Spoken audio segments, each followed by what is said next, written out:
Yeah. I Right. say, I need medication. No, I just need a beating. Okay, people, good afternoon. We see that I've taken a bit of a break from doing videos, just trying to get the quality together and have some stuff for you that you could use.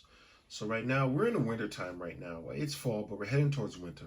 So right now, we're actually closing in on deadlines for the spring semester. And the spring semester pretty much is coming up pretty soon. So most people right now are either preparing last minute for spring or they're preparing for fall of 2024.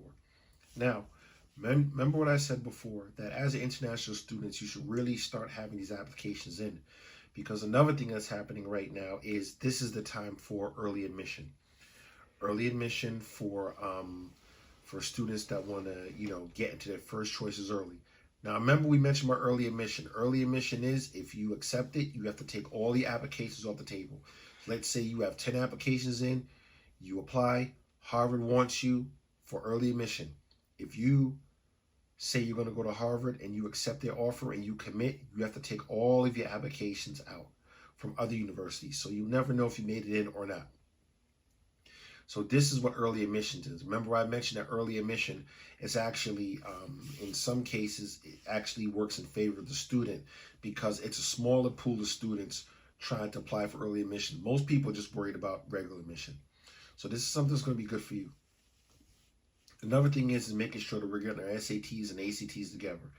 Now, during COVID time, it was pretty much normal for for schools to say that they were test optional.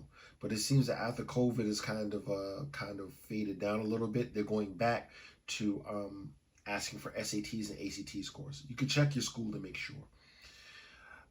Yeah, because for example, there was a scholarship. I knew someone that applied for a scholarship at my old university, University of Maryland, Eastern Shore.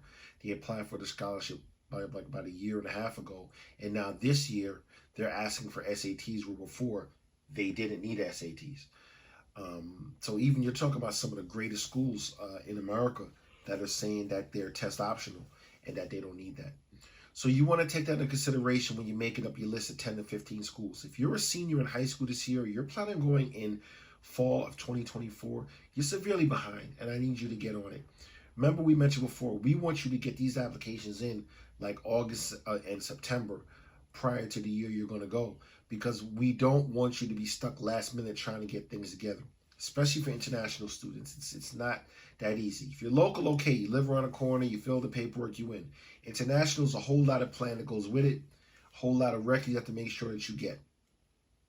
Another thing is, last but not least, make sure that you guys are sticking it to the guidance counselors. You're making sure that the guidance counselors are doing their job, because sometimes they're so overwhelmed with students that they sometimes tend to forget who they need to help.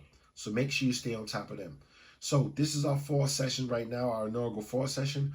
We're going to start coming to you with back-to-back hits. More colleges we're going to get. We're going to do more colleges for the Mideast, not Middle East, the Midwest, and as well as the West Coast. And we're going to give detailed analysis of these colleges so you could pick something for you. You could pick something which is right for you. And there's always a college that's right for you. All right, signing out. We'll talk later. Yeah, just between us here. Cheers.